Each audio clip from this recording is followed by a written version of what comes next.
Hi everyone, Mrs. K here.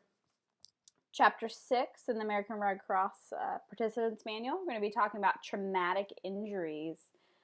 This is going to encompass quite a lot of information. The American Red Cross has kind of condensed a couple chapters that it used to be down into one. So there is going to be a lot to this chapter. If any of you were watching the Olympic Games, you might have seen this vaulter gymnast go ahead and break his leg during the Olympics this summer. Okay, so what are the objectives for this chapter? Basically, you're going to be able to recognize and treat a multitude of different medical conditions that are classified as what you would consider traumatic. Be able to recognize and care for shock, also internal, external bleeding, caring for burns, recognizing and care for a variety of muscle, bone, and joint injuries, being able to recognize and care for head, neck, and spine injuries, as well as nose and mouth injuries, recognizing and caring for chest, abdominal, and pelvic injuries. Injuries can happen at any time and in any place. You could be walking down the street and trip and fall. You could be walking across the road and someone could hit you with their car. So they really can happen at any point in time, anywhere. It's really important to try to minimize the risk for an injury and possibly prevent it if at all possible. So take a minute and think about how injuries could be prevented.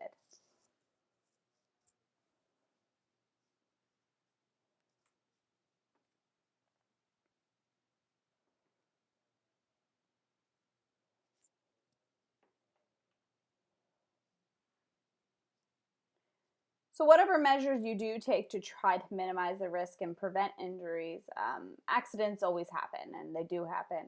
So it's really important to understand a variety of different types of injuries and how to provide some basic first aid to help minimize the impact that that injury might have on the person.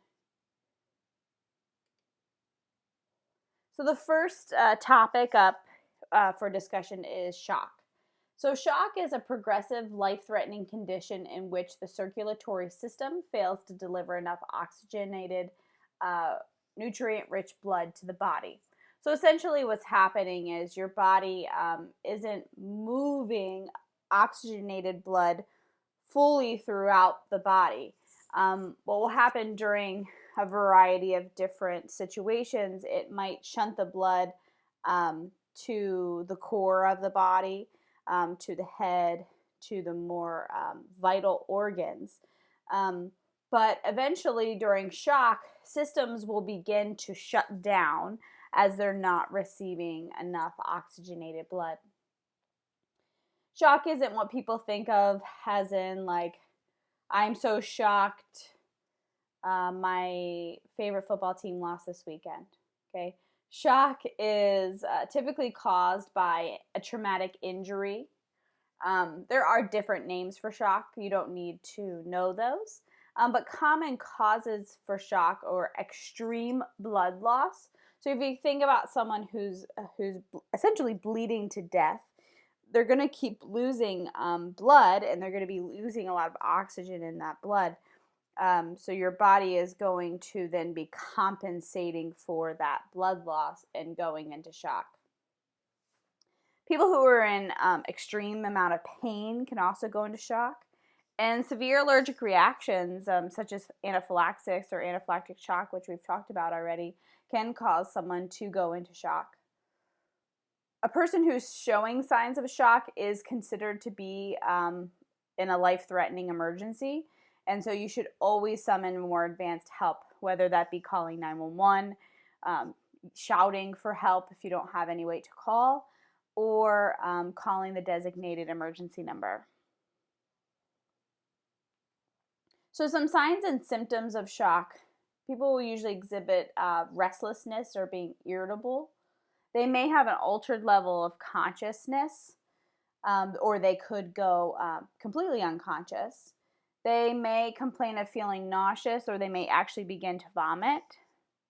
They appear pale and ashen, cool and clammy skin. So as the body is shunting blood away from, say, the skin, that person is going to be appearing pale because their body's not delivering blood to the skin as because it's more concerned about the other vital organs. A rapid breathing as well as a rapid heartbeat. Does anyone have any thoughts as to why your body would increase your breathing rate as well as increasing your heart rate? So your body actually does this automatically because if we're talking about shock, we're talking about a decreased amount of oxygen. Your body is going to tell itself to breathe faster so that you're able to take in more oxygen. And then also they'll complain of being excessively thirsty. So how do we care for someone who is in shock? If you haven't done so yet, you really do need to stop and call 911 or call for help. You also might need to care for the cause of the shock. So it could be a matter of someone severely bleeding. So you might need to control that bleeding to minimize the effects that the shock is having on them. You can, when appropriate, have them lay on the back with their feet elevated approximately 12 inches. Now you want to make sure that you're not doing this if someone has, say, a leg injury or a back injury. So you want to make sure that it is an appropriate time to elevate their legs. Any thoughts on why we elevate the legs?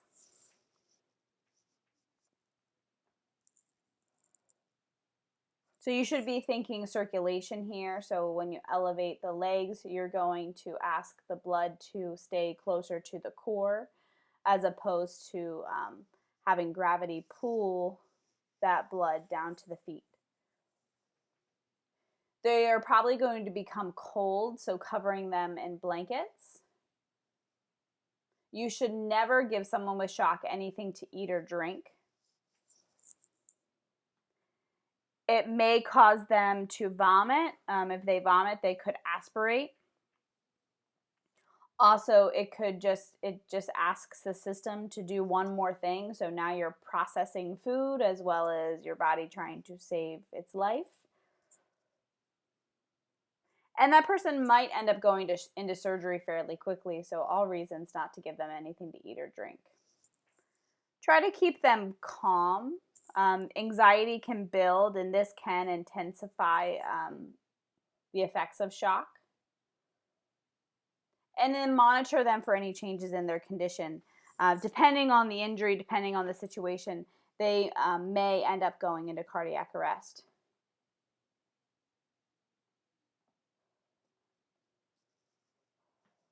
The next condition we're going to talk about is internal bleeding. And we're going to also mention closed wounds in a bit, but we're right now talking about a large amount of internal bleeding.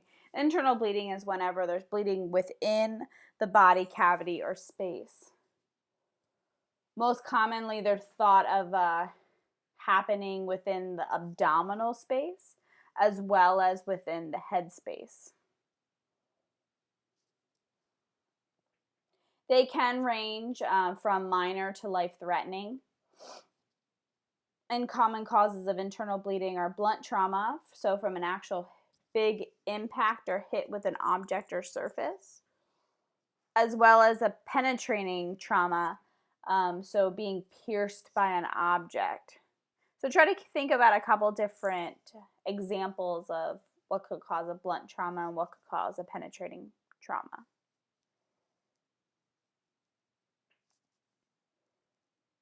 Blunt trauma could be caused by falling from a high height, being struck by a vehicle, or being struck by some type of heavy equipment such as a bat.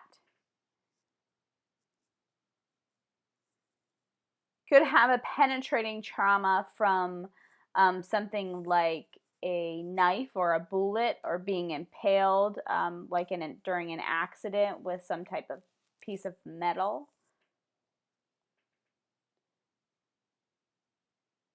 Unfortunately, internal bleeding isn't always obvious, and it typically doesn't become very obvious until it becomes very life-threatening. It doesn't result in many visible signs. You're going to have people more complaining of symptoms as opposed to being able to visually see things from internal bleeding.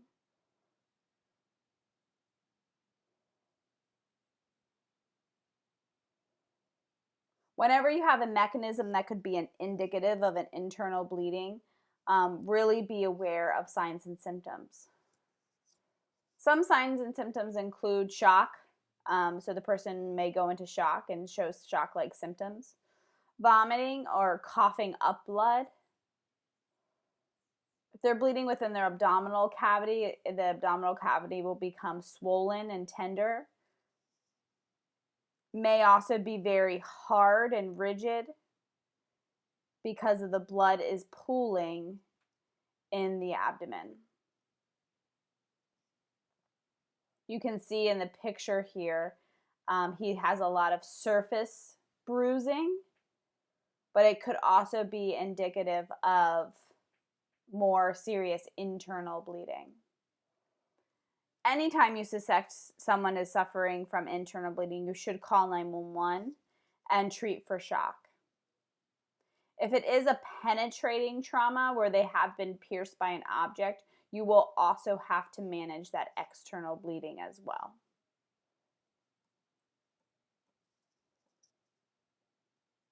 So wounds, and I warn you, pictures are going to be start becoming kind of gruesome here soon. Wounds are any injuries that result when the skin or other soft tissues underneath the skin are damaged. And wounds can be classified as closed or open. So on the left, we have a closed wound. We have bruising happening here. And obviously on the right, it's pretty obvious, we have an open, nice, clean laceration across this person's knee.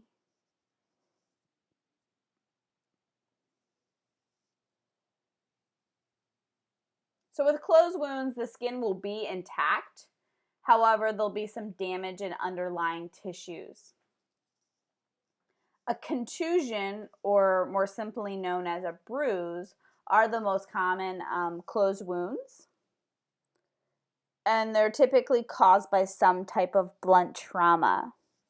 So you're playing soccer and you go to put your leg out to trap the ball, and the ball hits really hard on the inside of your knee, we'll say, for example. You might get a bruise there from that blunt trauma. Basically, what's happening is the small little blood vessels that are just lying underneath the superficial skin have been damaged, and blood will leak out of those into the surrounding tissue. Common contusions like these we're talking about, just a closed contusion as opposed to internal bleeding. They're relatively benign. Signs and symptoms are, so you'll see colors amongst the bruise. So usually we have purple, red, sometimes yellow coloring in the bruise. They are painful to touch. They're very sore. And they might also swell up some. What you can do for someone who is suffering from just a basic contusion is you can apply some compression with an elastic bandage, especially if it's swollen. And you could always place ice over the area to numb the pain.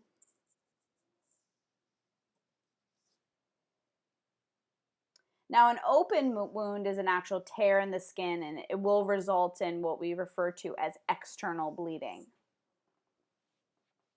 There are 4 main types that we're going to discuss in terms of open wounds.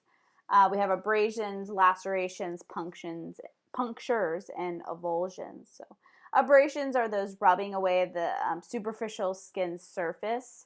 We sometimes call them scrapes or rug burns or road rash. They often have very minimal bleeding to them. However, one complication is that they'll get debris stuck in them. So maybe you tripped and fell on the sidewalk and skinned your knee, and you might get some dirt stuck in there. You might be playing a sport on artificial turf and get turf beads stuck in there. When I was a kid, I fell on a newly paved road and got like asphalt stuck in my knee. So that is one of the complications of abrasions. And if you don't get them cleaned out well, they could lead to complications with the debris getting stuck in there. Lacerations are probably one of the most common wounds that people think of, and they're a cut from something typically sharp. But you can also get a laceration from a blunt force. So when you have two objects coming together very quickly, the skin can be pulled so taut that it actually fails and opens up. Sometimes you'll see this in the sport of like soccer. So two people go up to head the ball and they hit each other, right, foreheads meet. And actually one of them comes out with a bleeding wound from their forehead. No, the other person wasn't wearing some type of headgear with something sharp on it. It was actually just from that blunt force of hitting together, the skin opened up. Lacerations really vary. They can be extremely minor, as in something like a paper cut, or they can be very life-threatening. You can have a major cut from a blade. Sometimes people get cut with chainsaws or hacksaws when they're cutting up firewood, for example, and they cut their leg very deeply, and they can be life-threatening. So same with the bleeding. The bleeding could be very minimal or it could be extremely heavy. Punctures are caused by a pointed object. They're commonly result in very little amount of bleeding, depending on the size of the object that punctured. However, they may result in internal bleeding, and they do have a high risk of infection because whatever object has penetrated and punctured the skin is going to drive whatever was on that object deep into the skin and into other layers, tissue layers, leaving whatever was on it behind. So for example, if you step on a rusty nail, okay, so stepping on that nail, that rust and debris and dirt that's on it is going to be driven into the soft tissue and basically left in there to become infected if not cared for. Common things that people think about when punctures are that of, so stepping on the nail, having a splinter, for example, can cause a puncture. A gunshot is also an example of a puncture wound. And then lastly, an avulsion. Avulsion is actually when a portion of the skin or underlying tissues are partially or completely torn away. These can happen when people have very fragile skin, especially in the elderly. But I've seen it happen to young people as well, and not just going to happen in your elderly folks. Avulsions do cause a significant amount of bleeding, and they can also cause permanent damage depending on the extent of how much underlying tissue has been torn away. So here's some pictures here. Like I said, we're going to have kind of some gruesome pictures up here. But I have them labeled 1, 2, 3, and 4. So I want you to take a minute and try to define, so off of your list back here, abrasion, laceration, puncture, and avulsion, list which goes with which wound.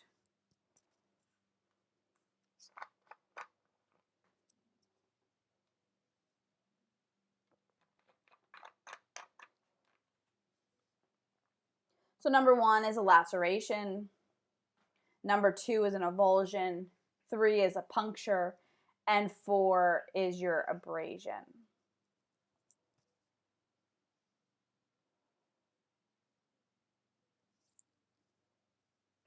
So how do we care for wounds? So when we're dealing with a minor wound, maybe someone's tripped and fell and scraped their knees, someone nicked themselves with a knife when they were cutting up vegetables for dinner. Always make sure that you're protecting yourself. So make sure that you put on your personal protective equipment. So for example, gloves. Next, you want to apply direct pressure with something like gauze. So make sure that you're grabbing the first aid kit because you're going to have gloves in there, gauze in there, and other types of equipment that can be useful. In cases of minor bleeding, the bleeding really should stop within a few minutes. So once it's stopped, it's okay to go ahead and wash the area. And you can use, fancy cleaners, but really, one of the best things you can do is just wash the area with soap and water. Also using saline is another great example of something to clean a wound with. I would recommend staying away from hydrogen peroxide as well as alcohol-based cleaners. First of all, they do cause a lot of pain. The problem with them is, they can kill, the thought is that they're going to kill germs, but they also do damage to other tissues as well and can delay healing. So you're really better off with just warm soap and water or a saline-based solution. After you've cleaned out the wound, you can dry the area really well, once again using gauze. Typically when you are washing a wound, it may begin to bleed just slightly again. You can then place some type of like antibiotic ointment, like a Neosporin over the wound. And then cover the area with either a sterile gauze, bandage, maybe just some type of Band-Aid depending on the size of the wound. And then lastly, always remember to remove your gloves properly, wash your hands very thoroughly, and dispose of all contaminated materials appropriately. If we have major open wounds, they are going to require some prompt action to minimize damage. So you should always call 911 or the designated number and take action to control the bleeding until help arrives. So once again, make sure you're putting on your gloves or other protective equipment.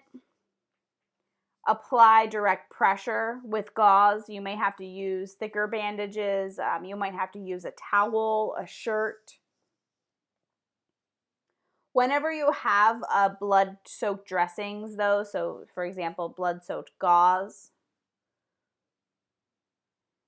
never remove the soaked dressing. Actually leave that dressing in place and just place more clean, dry dressings over top.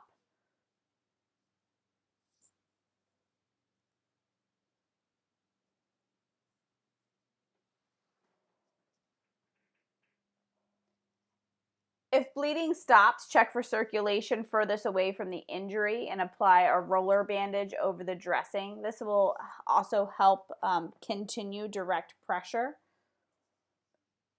Whenever you have applied some type of roller compression dressing, you do need to recheck circulation again. We will chat about this and talk about this and demonstrate this skill in class. In the cases of major bleeding, there's a good chance the person will go into shock, so make sure that you're caring for shock as necessary.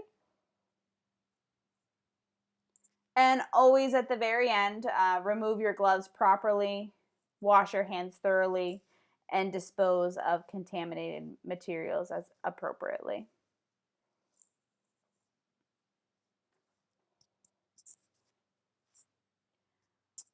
A few other comments in regards to major wounds. Your course manual discusses tourniquets. A tourniquet is a device placed around an arm or a leg to completely constrict blood flow. and stop all bleeding to the wound. However, it will also stop all bleeding to any tissue below where it is placed. Now, the use of a tourniquet should not be taken lightly at all, because ultimately, if a tourniquet is placed on the person, they are going to have some type of amputation. So it is really important to make sure that if you are utilizing the tourniquet skill, that you are utilizing it in the most appropriate situation possible. It's always going to be a situation where it is life-threatening, or we also refer to it as limb-threatening. And it is life-threatening bleeding that cannot be controlled otherwise. Also, another example is you are in a physical location that makes it impossible to apply direct pressure to the wound. You might be in a mass casualty situation. You have multiple people with life-threatening injuries. So you're going to have to triage and determine to provide care very quickly. So this might be a time where you would do so. Possibly where a scene is becoming unsafe and you have to remove yourself from that situation and leave the person behind. And lastly, a location where more advanced personnel cannot reach you and the person. So I usually tell people, so you're hiking out on the Appalachian Trail, kind of in the middle of nowhere somewhere, and someone trips and falls and breaks their leg, and their bone is sticking through the skin, and they're severely bleeding. They're bleeding to the point where they're going to bleed to death if you don't provide any help. So this might be an appropriate time to use a tourniquet. And like I said, remember that the person is going to lose that limb. So you want to make sure that you are using it in the most appropriate situation. There are commercially manufactured devices.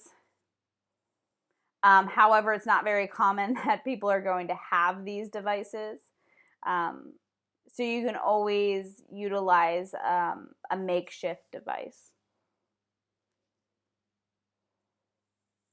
And as I said, make special note, the person will be amputated from where the tourniquet was placed down. So you need to know absolutely before placing the tourniquet on that is the only option to save this person's life. Skill sheet 6-2 will demonstrate the use of a tourniquet.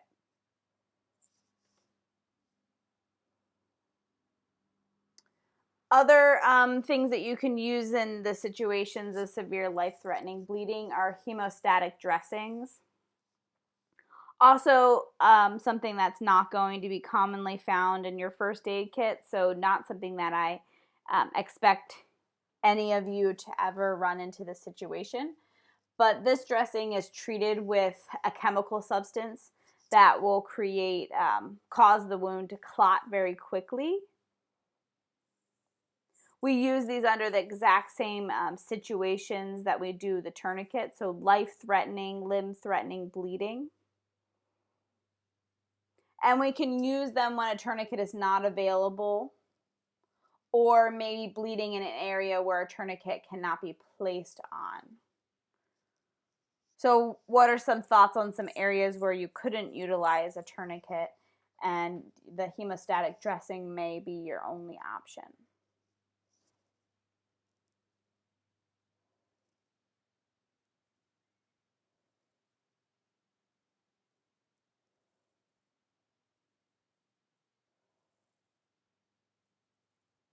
So maybe the neck or the torso. Those are two examples.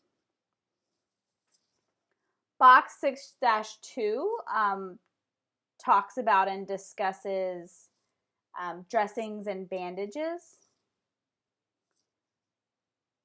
Dressings are basically a pad that is placed directly over the wound to absorb blood or other fluids. It also helps promote clotting, as well as covering the wound and preventing infection. Does anyone have any? So think about examples of what can be used as a dressing. So you should be thinking of gauze. There are also gauze comes in forms of sterile and non-sterile. Whenever possible, utilize sterile dressings, but you can also use a towel, a shirt. These could also be examples of dressings.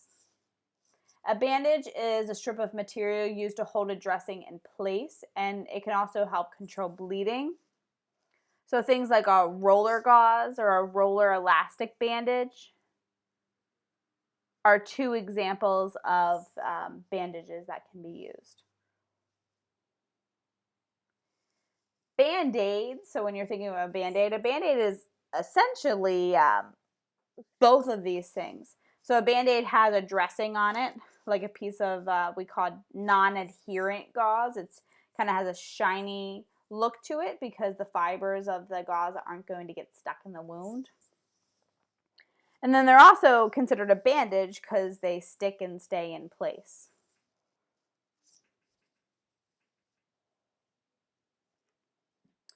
Box 6-1, so does this wound need or require medical attention?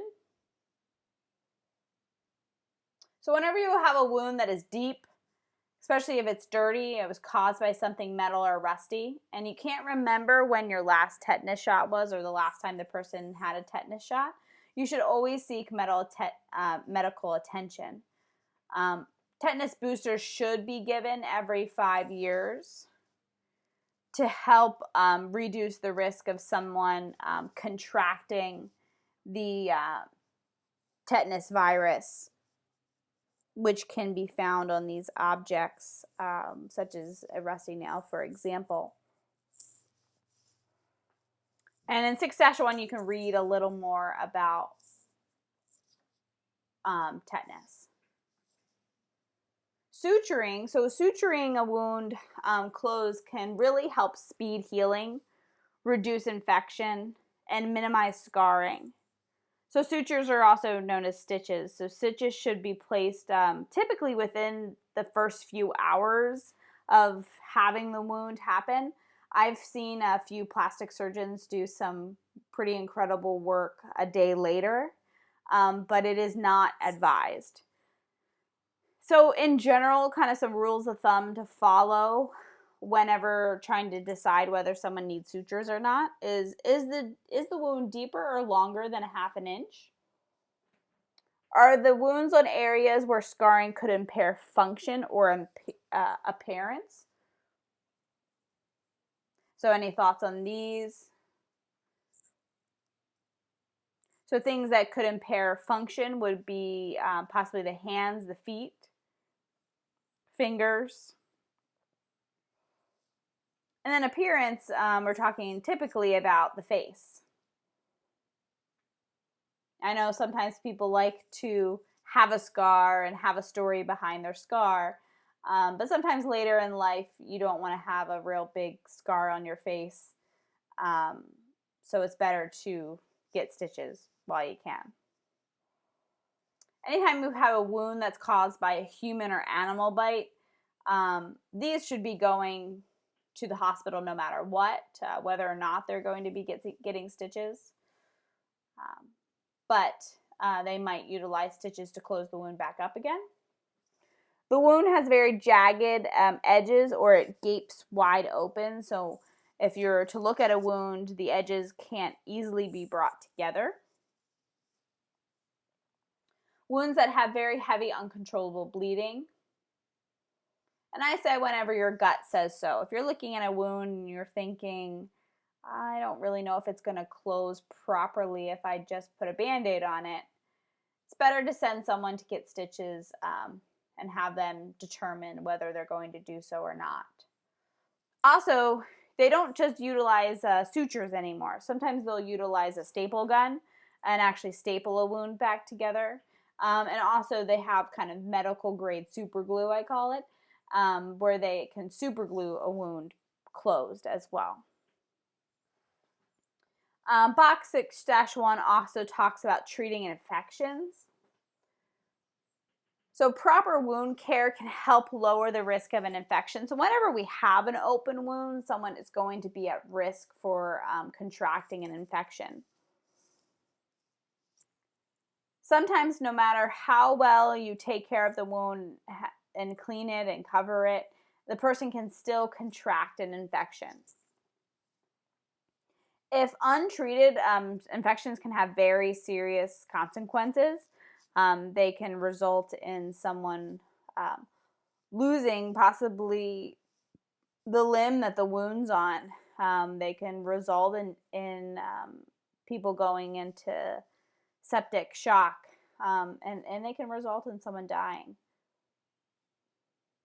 Should always seek medical attention if you notice any signs or symptoms of infection. So common signs and symptoms are increased pain, swelling, and redness, especially warmth around the wound. Red streaks that are extending from the area, extending from the wound. Pus that is draining from the wound, especially a thick yellow or thick green colored fluid. And an infection. These people who are suffering from an infection will need to be on some type of antibiotic. Sometimes they're given just an oral antibiotic to take. In extreme cases, they'll be admitted into hospital and get antibiotics through IVs.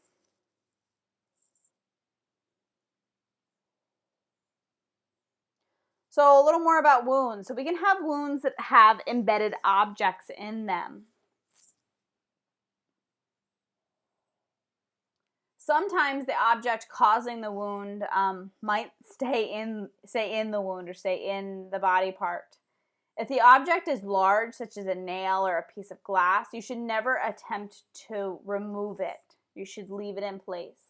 Sometimes the object that has caused the wound could actually be creating a blockage and keeping the person from bleeding to death. So you should never maneuver that object. Also, maneuvering the object can be excruciating in terms of how painful it is.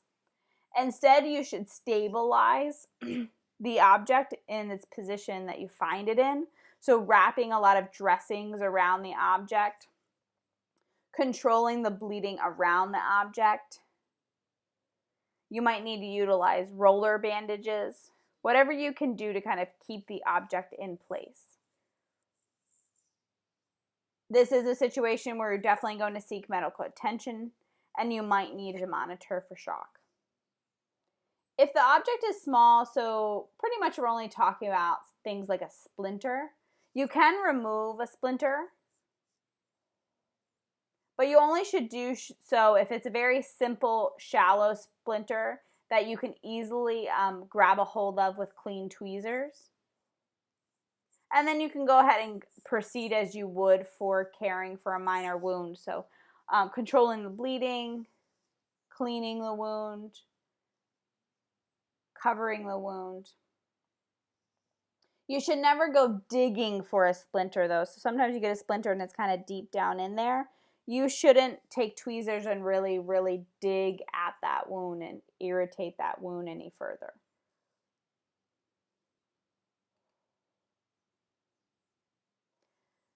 Next, we're going to talk about amputations or traumatic amputations. So an amputation is whenever a body part is lost as a result of the injury. So that avulsion wound that we were discussing just a little bit ago can result in also an amputation, so loss of body part.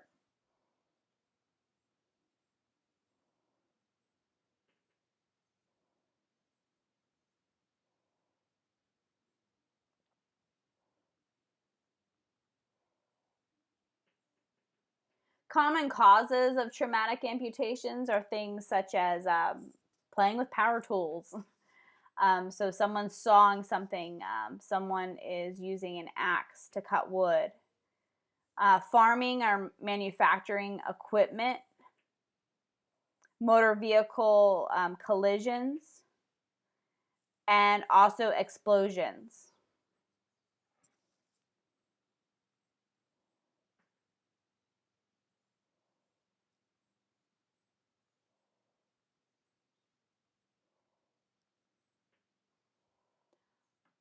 In these accidents, the body part may be severed cleanly, or it may be ripped away very violently.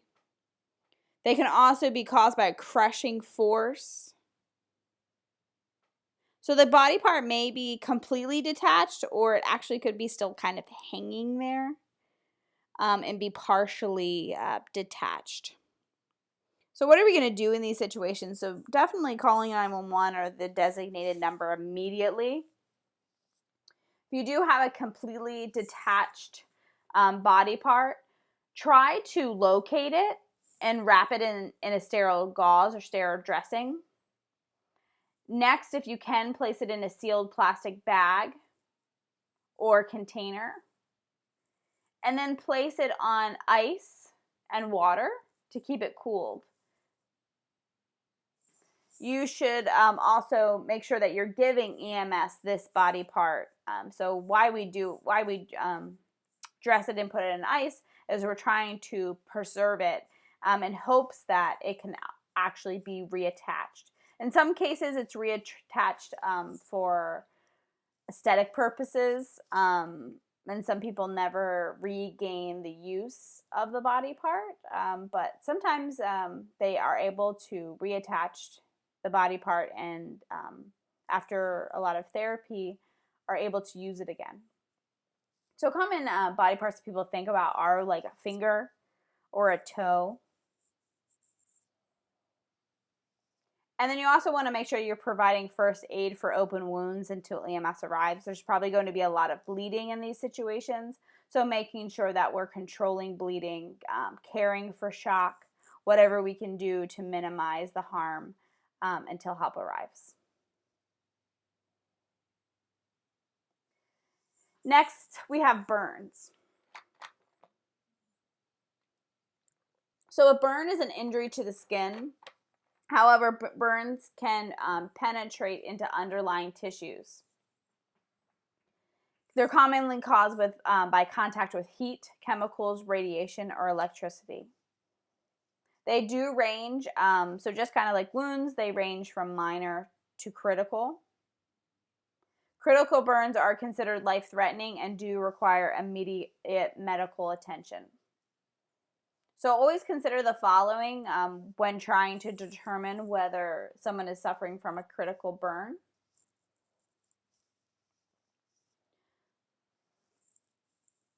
The depth, so whether it's a superficial, partial thickness, or full thickness. The percentage of body surface area, so large surface areas. The location of the burn. The age of the person suffering from the burn. And the cause of the burn. We always consider electrical and chemical burns critical burns.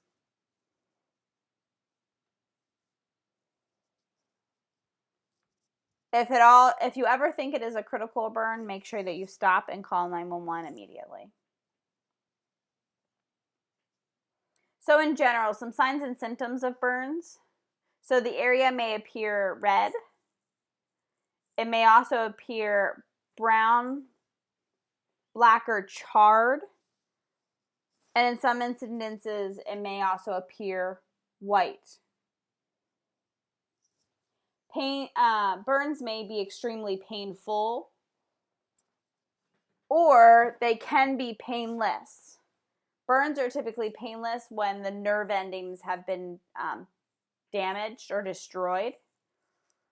So if a burn doesn't produce any pain, it is typically a critical severe burn. Burns can also cause swelling, blistering, so bubbling up of the skin. If a burn does involve blisters, you should never break the blisters on purpose. They should be evaluated by a healthcare provider. And whenever you have blistering, you're going to have a higher risk of infection.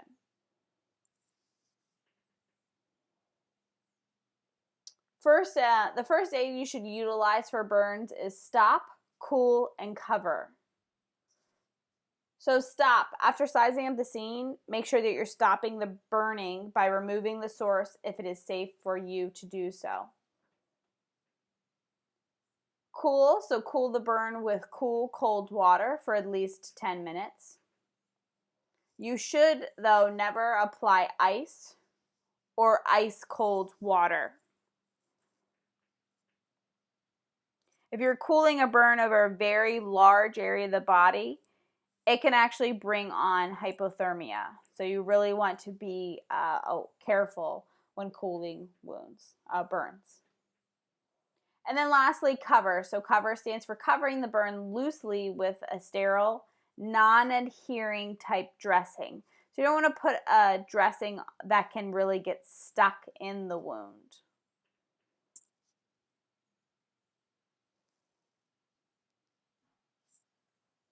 Burns, especially when they cover a large percentage of the body, might cause the person to go into shock, so always be prepared for caring for shock. And don't ever remove anything that has been stuck or burned into the injury. And never clean a burn and never break blisters. So we're talking about cleaning a severe burn. So if there's actually breaking in the skin, you want to make sure that you're not actually cleaning and scrubbing that burn. You will cause more damage by doing so.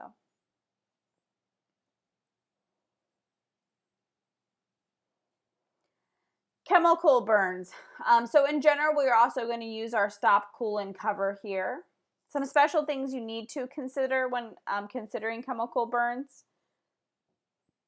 So long as the chemical's on the area, it will continue to burn.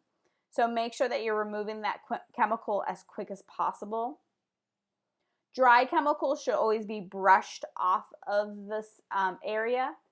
Make sure you're doing this with gloved hands. Make sure you're removing any contaminated clothing. And then you're going to flush the area with a large amount of cool water for at least 15 minutes. Remember, any burn caused by chemicals are considered critical, so you should have already called 911. Liquid chemicals should be flushed from the affected area with large amounts of water as well for at least 15 minutes. If you have chemicals that have come in contact with the person's eyes, you need to continue to flush the eyes out with water. You think about like your lab, maybe a chemistry lab at school. There's usually, not usually, but there always is a shower and washing station. So in the event someone comes in contact with chemicals, they can immediately start to flush the area in the skin and the clothing off and clean the chemical off of them.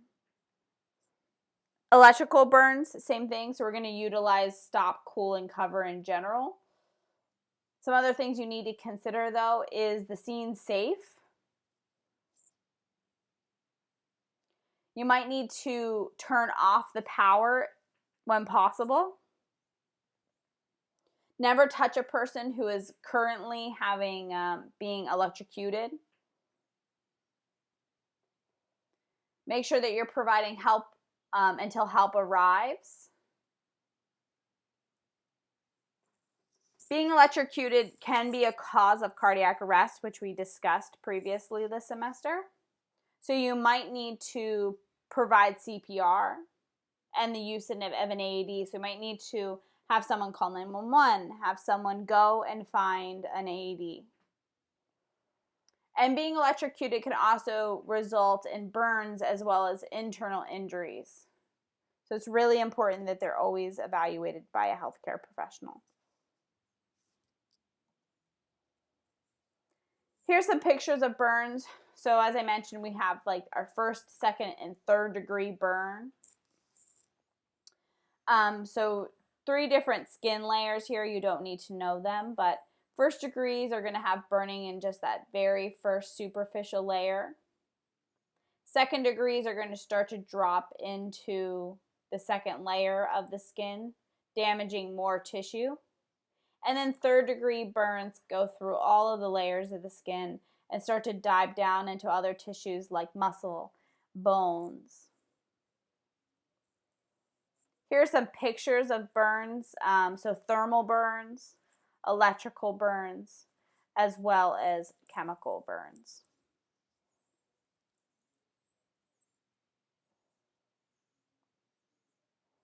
Next topic up are muscle, bone, and joint injuries. Probably my most favorite thing to talk about because this is what I deal with on a daily basis. Commonly, muscle, bone, and joint injuries are referred to as orthopedic injuries. The four types of injuries that we're going to refer to are sprains, strains, dislocations, and fractures. Sprains are when a ligament is stretched, torn, or damaged. And ligaments are tissues that connect bones to bones at joints. Can you think of areas or joints that are most commonly sprained? So people usually say, I sprained my ankle. Now, there are numerous ligaments in your ankle, so you can get down to the nitty-gritty and define the specific ligament. Now, none of you are responsible for that, but if they do get more medical attention, the doctor might say you have a sprain to your MCL ligament in your knee. But in general, we can just think about as spraining a joint. So a lot of times people think of spraining your ankle, spraining your knee, spraining your wrist. Strains occur when a tendon or a muscle is stretched, torn, or damaged. And tendons attach to bone muscles, which then attach to bones. Muscles are commonly strained due to, any thoughts? Usually when you're lifting something very heavy or you're asking the muscle to work too hard. Common areas that people have strains are their neck, their back, and their lower legs. Dislocations are when a bone that meets at a joint moves out of its normal position. So when this happens, you're going to have a very violent force, and you can have injury to multiple structures. Commonly, you're going to have damage to the ligaments because the ligaments are holding the joint together, but you can also have straining in muscles, and sometimes you can have fractures as well. So a lot of times people think of dislocating a shoulder. So when the shoulder joint basically attaches from itself, so the arm comes away from the shoulder joint. Also, dislocating fingers are common areas. A fracture can be a complete break, chip, or crack in the bone. And they also can be open or closed. So an open fracture is actually when the bone breaks and breaks through the skin. And a closed fracture is when the break happens and there is no break in the skin.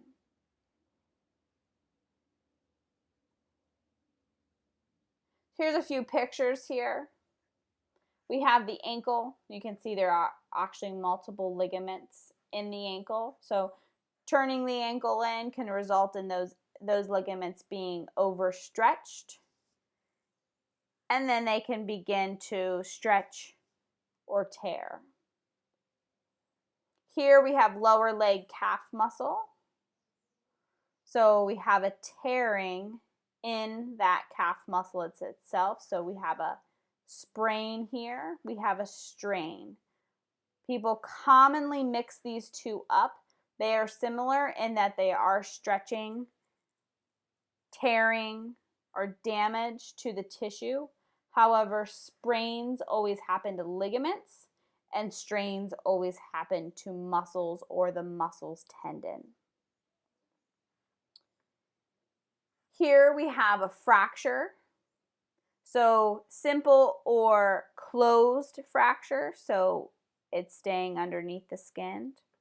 And open, or also known as compound fracture, which is actually the bone is broken and then the bone has broken through the skin. And then here we have a dislocated finger. So we have a normal joint here, and then that joint becomes displaced from its normal position. These injuries happen a lot of times when someone goes to catch a ball, and the force just causes that joint to come away from itself.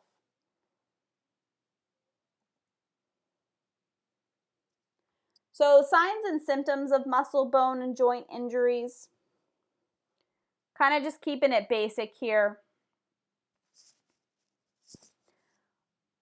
These injuries are commonly extremely painful, especially fractures and dislocations. Sometimes they are very obvious. So for example, the broken bone coming out through the skin, it's pretty obvious to see. Or the dislocation, so you have the finger that kind of looks crooked, the ankle that looks sideways. Some other injuries can be more subtle. So like a sprain, for example. It might hurt but not be extremely painful. It may begin to swell and start to show some bruising though. Typically, whenever someone has a muscle, bone, or joint injury, they don't want to move the area because moving it can cause pain. In some cases, they're actually unable to move it even if they try. They also might report hearing some type of sound, so a pop, snap, crack, or a grating, kind of grinding sound. This grating, grinding sound comes typically from movement and is an indicator of a fracture. Also, fractures, sometimes the person hears a snapping sound or a cracking sound. And the pops are commonly dislocations, sprains, and strains.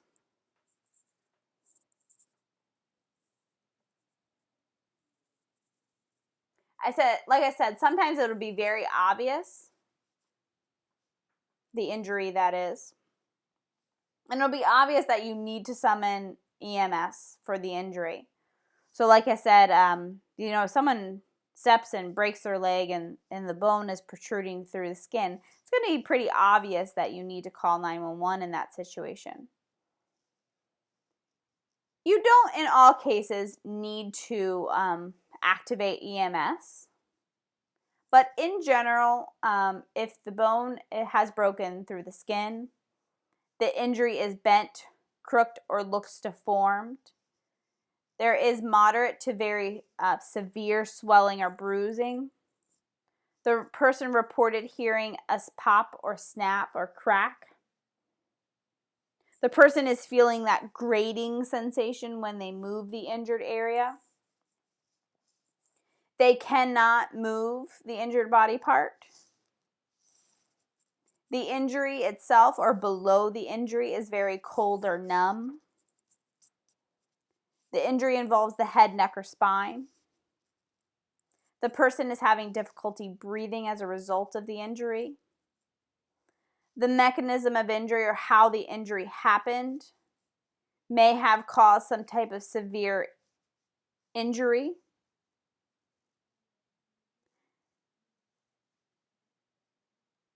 or it is not possible to safely or comfortably move the person yourself or have them move themselves. So these are all examples of when to activate EMS. The mechanism of injury one, so we're referring to a car accident, falling from a very high height can result in severe injuries.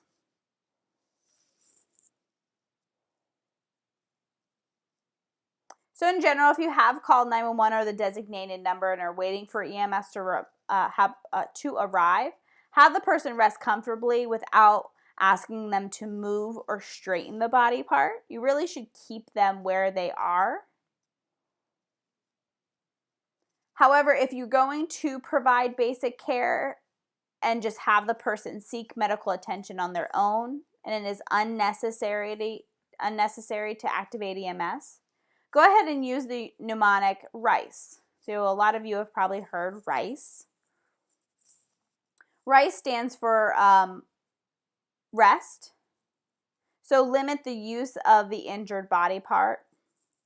I stands for immobilize. So stabilize the injured body part, maybe utilizing an elastic bandage or a splint to limit motion.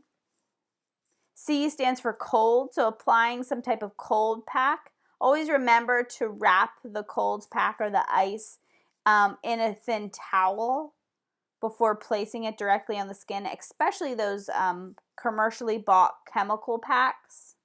They can cause actual burning to the skin, so you want to make sure that you're wrapping them in something first.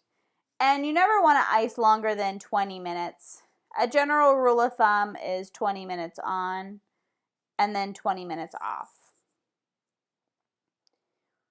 E stands for elevate, so propping up the area to try to minimize the amount of swelling in that area. Swelling can cause pain, can make it very difficult to move and use the area. We only want to elevate if we can do so without causing pain. So in your text, it talks a little bit about myths at times. So one myth is utilizing heat to a muscle, bone, or joint injury. Heat can help relieve chronic pain, but it's not typically advised on the use during an acute injury. It can actually cause the blood vessels to dilate more, so opening more, causing more swelling to rush to the area. So whenever you have an acute injury, ice is most advised. Now, I tell people, you really only need to ice if the injury itself hurts, because pretty much the best thing that ice does is numb the pain.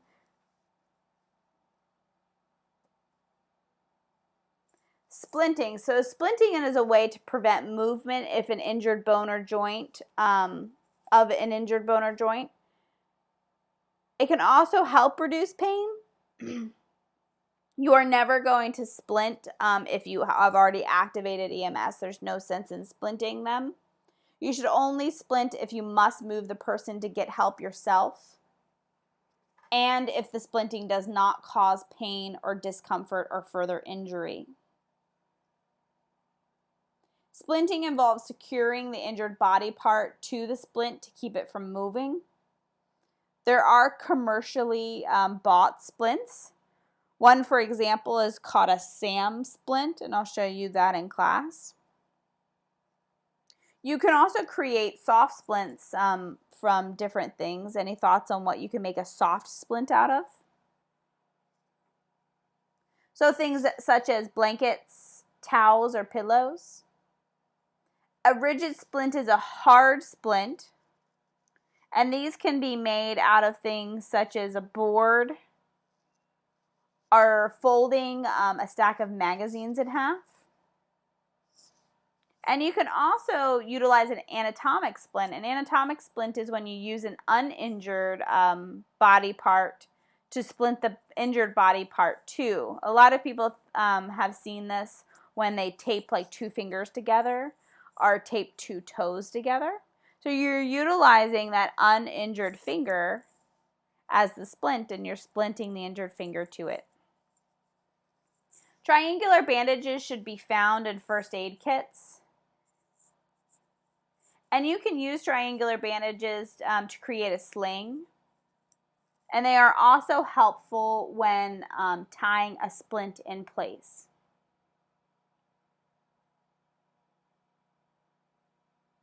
You should utilize a cravat fold. So figure 6-5 in your text will show you a cravat fold. And this is how you can fold the triangular bandage to create a tie when you're tying a splint in place. The general rule of thumb when utilizing splints is splint the body part in the position you find it in. Never straighten or have them move the body part. Make sure the splint is long enough to extend above and below the injured area. So for example, if a joint is injured, include the bones above and below that joint. If a bone is injured, include the joints above and below that joint, that bone. So for example, if we're talking about a wrist injury, which is a joint, we want to make sure that we're immobilizing the bones of the hand and the bones of the forearm. If we are concerned with breaking the forearm muscles, we need to make sure that we're immobilizing the elbow and the wrist. Always when utilizing splints, you need to check for warmth and feeling and color below the site of injury before and after splinting to make sure that the circulation is good and that the splint is not too tight. We are going to kind of play around with some splints and practice how to splint some different injuries. Head, neck, and spine injuries. So traumatic accidents can cause head, neck, or spinal injuries. These injuries can be serious and they can involve the spinal cord or the brain. They also can unfortunately result in permanent disability or death. So a lot of times people suffer from these injuries when they're in accidents, so vehicular accident, motorcycle accidents, falling from very high heights, being actually thrown violently from a vehicle due to not wearing your seatbelt. Spinal cord injuries, so they can result from trauma that causes one or more of the vertebrae, which are the bones surrounding the spinal cord, to break. The sharp bones can press on the spinal cord, causing damage, as well as you can have damage as a result of swelling within the spinal canal. Depending on the severity and location, the person might develop paralysis. Paralysis can be permanent. Sometimes it's not. Paraplegia paralysis will affect both legs and the lower trunk, the lower body. Quadriplegia is when you affect both arms, trunk, and both legs. So people think of this happening kind of from the neck down versus paraplegia is from like the abdomen down.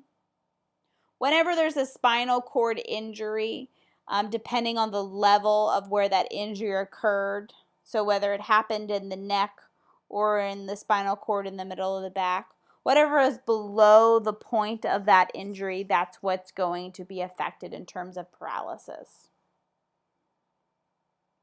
Brain injuries can occur as a result of a blow to the head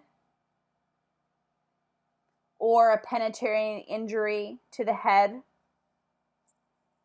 or exposure to some type of acceleration and deceleration forces. So when the head is kind of whipped forward in a very forceful whiplashing motion, this could result in a concussion. A concussion is a traumatic brain injury that alters the function of the brain.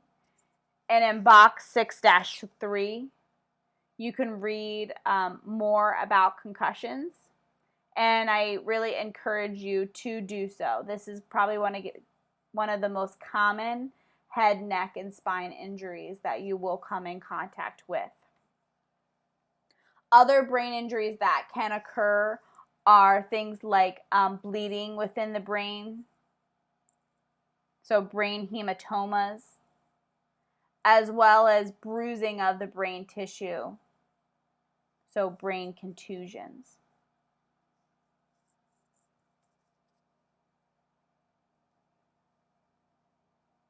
As I said, common causes are accidents, especially accidents where you have been hit from a vehicle, thrown from a vehicle, or were in a vehicle during an accident. Diving into a shallow water head first, falling from a high height, participating in a sport and sustaining a hit to the head. You can just be walking and tripping and falling and also hit your head. I've had people hit their head with the trunks of their car when they're closing them. Here's a long list of different signs and symptoms that can be included. So you might have a visual sign like a bump or bruise or depression of the head. There could be bleeding coming from the head. Bruising, especially bruising around the eyes and behind the ears. There may be blood or other fluids draining from the nose or eyes, or ears, sorry, not the eyes. That would be really weird. They may appear very confused or disoriented. They may go unconscious. They could have seizures, impaired breathing or vision, nausea or vomiting, partial or complete loss of movement, loss of balance, a behavior that is very similar to someone who is under the influence of alcohol or drugs. They may complain of severe pain or pressure within their head, back pain, weakness or tingling, a persistent headache that doesn't go away. And you might want to take note to any damage to safety equipment. So if someone was riding their bike and they have a crack or break in their helmet.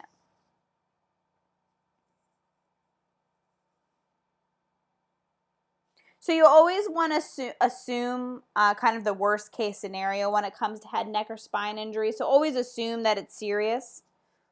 You should call 911 or the designated number. The person is breathing normally. Have them remain calm and in the position you find them in. The person should not move their neck, so be aware when you're communicating with them that talk to them from a place where they don't have to turn and look at you. If the person is wearing safety equipment, leave it in place unless you must remove it to perform CPR. Also, if there's a child in a car seat, you should leave them there unless you need to remove them for CPR or the scene becomes unsafe. Next, we have nose and mouth injuries. So facial trauma can range from minor injuries to more severe injuries.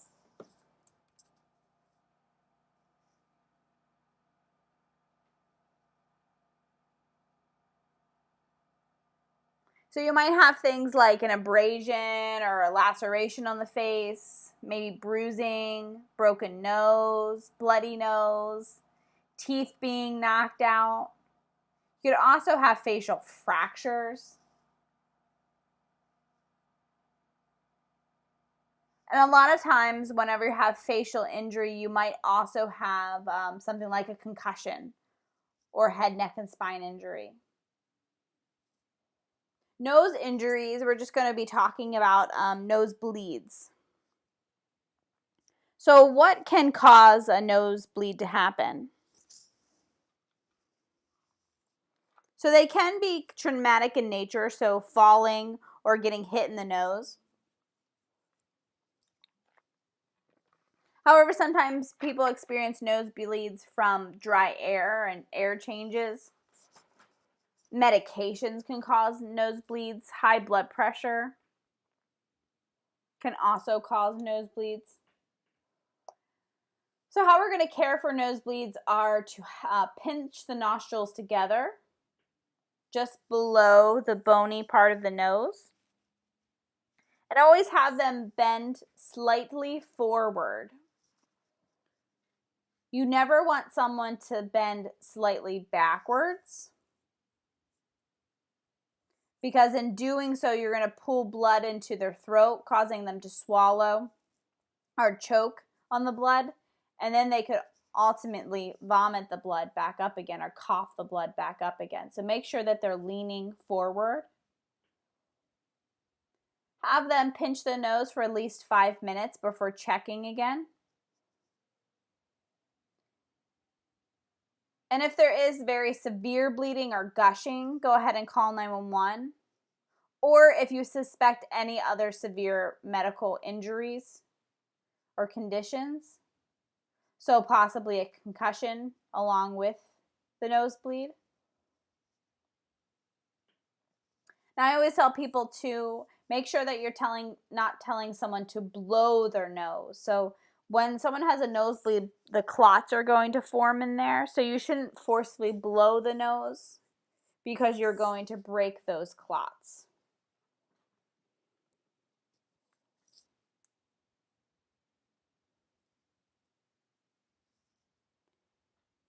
If a person is bleeding from the mouth and you don't suspect any serious head, neck, or spine injury,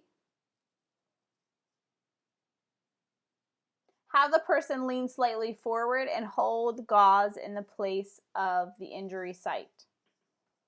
So for example, if they're bleeding within the lips or tongue, you can use rolled gauze between the lip and gum. You can apply gauze directly over the tongue. And you can also, in some cases, apply ice to help with pain.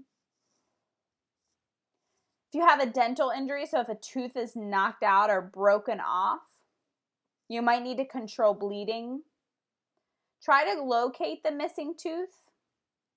And if you have one, place it in what's called a Save the Tooth kit.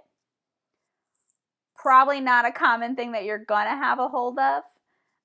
So in other cases, you can place it in something like coconut water, milk. And if you don't have those, you can either place it within like saline soaked gauze or in the person's own saliva. You want to make sure you seek dental attention immediately, typically within 30 minutes, to allow them to be able to re-implant the tooth. Now, this isn't always possible. Sometimes they'll have to rebuild the tooth itself, put a cap over the tooth. But in some cases, they're able to bond the tooth back in place. If someone is experiencing excruciating pain from a tooth injury, it means that the nerve has been exposed. So be very careful whenever applying any pressure or anything like that to when the tooth has the root exposed.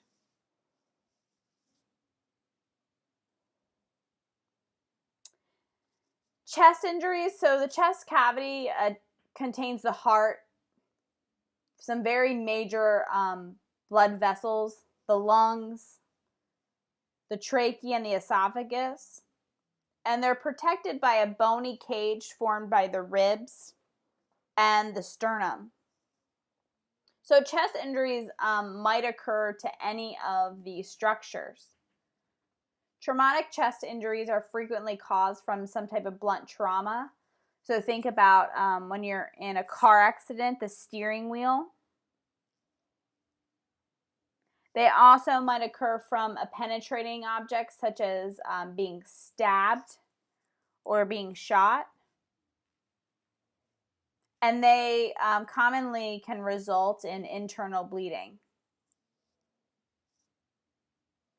Some injuries that can occur are rib fractures. So simply when a rib is broken, it is very painful. It is not life-threatening so long as it's a very simple break that we say hasn't displaced at all. So it's staying in its normal position. It just kind of has a crack in it.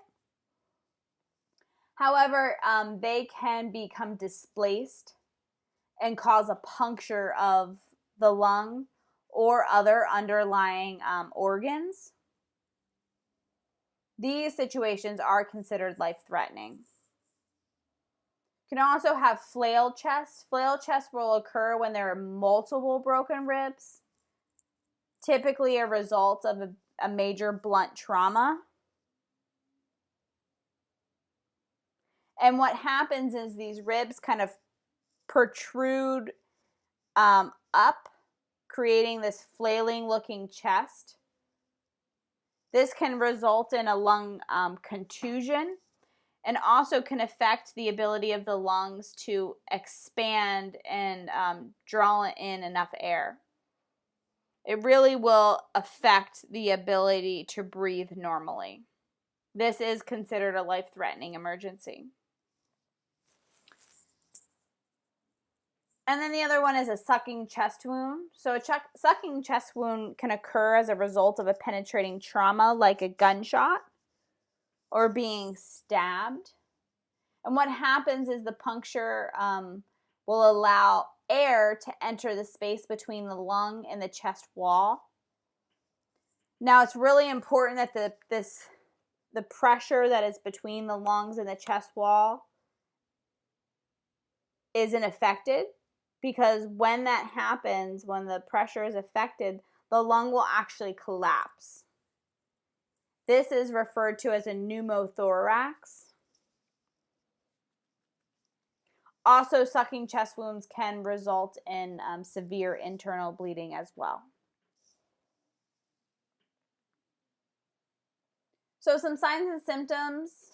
So a person with a broken rib may take shallow breaths because normal breathing is uncomfortable or painful.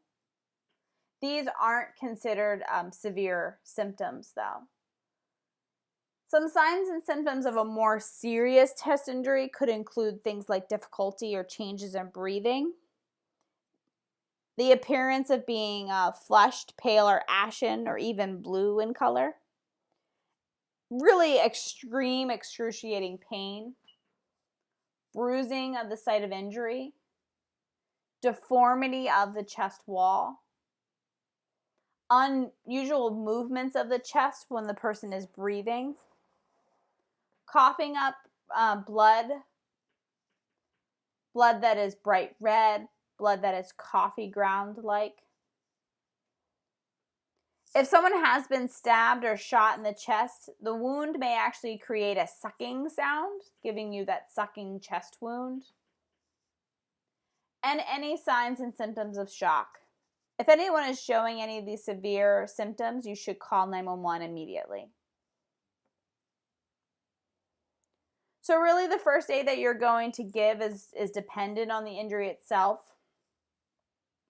If you have someone with a rib fracture, sometimes compression feels really good, but just be aware that it's not a deformity in the rib or the chest wall before you place any pressure to that area.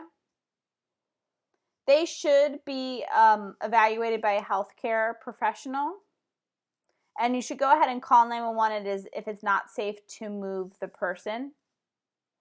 Or it could be, the rib fracture could be more flail chest and have multiple rib fractures. Or you're concerned that the rib fracture has been displaced and is puncturing a lung. A sucking chest wound, so if there's external bleeding, go ahead and apply direct pressure. However, in these incidences, a little different from other care, we're actually going to remove the dressing as it becomes saturated with blood.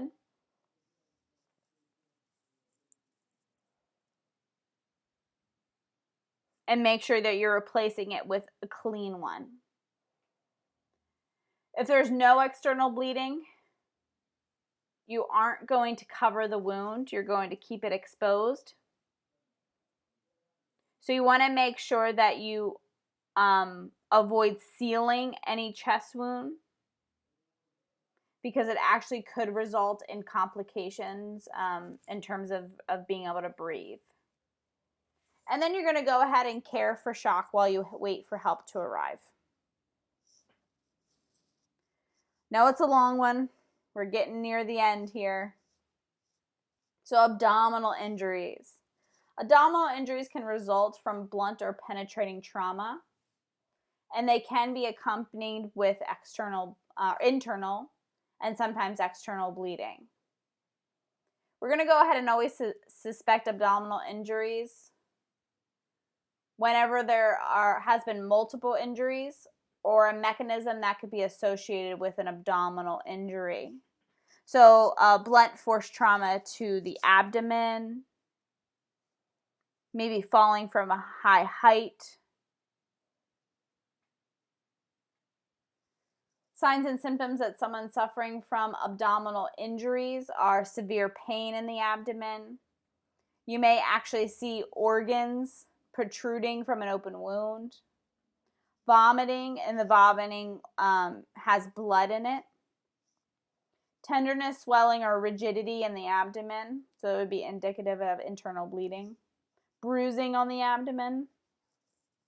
The feeling of nausea, as well as any signs and symptoms of shock. Go ahead and call 911 if you suspect someone is suffering from an abdominal injury. Position the person on his or her back with their knees bent, only if this does not cause any pain. Monitor and care for shock. If you do have an incident where there are organs protruding through a severe open wound, never try to push them back into place. All you're going to do is actually apply a moist and sterile dressing over the organs themselves. And whenever possible, you're going to cover those wounds with some type of plastic wrap or aluminum foil if available. Pelvic injuries. So the pelvis is a ring-shaped group of muscles that are going to provide support to your trunk. They also connect your trunk to your legs. And it also protects some organs. Blunt trauma can result in fractures of the pelvis, damage to the bones, damage to the organs, blood vessels, as well as nerves. Pelvic injuries are commonly serious, and they may also be life-threatening. Signs and symptoms are things like severe pain, bruising and swelling, instability in the area, blood in the urine, loss of sensation in the legs or the inability to move the legs themselves, and also signs and symptoms of shocks. A lot of times when you think about pelvic injuries, you think of your grandma who trips and falls and breaks her hip. Okay, so it's an actual fracture of pelvic bones. First aid, basically all you can do here is call 911 and make sure that the person stays still until help arrives. All right, I know there was a lot of topics to get through, and honestly, a lot of them are things that you just need to be able to identify that it is potentially a serious situation and call 911. For a lot of these injuries, you aren't going to be able to do much more than activate EMS, which is very important, because without activating EMS, further help will never arrive for that person. in a lot of incidences, you're going to go ahead and care for shock. A lot of these injuries will result in someone going into shock, so it's important to be able to recognize and know what to do and what not to do for shock situations. So as always, here's a list of review questions. I really encourage you to read the course chapter as well. So this is chapter 6. And the American Red Cross is placing a little less emphasis on a lot of the first aid skills in terms of splinting and everything, but I will be teaching a handful of ways to provide first aid for a few of these emergencies in class. Until next time.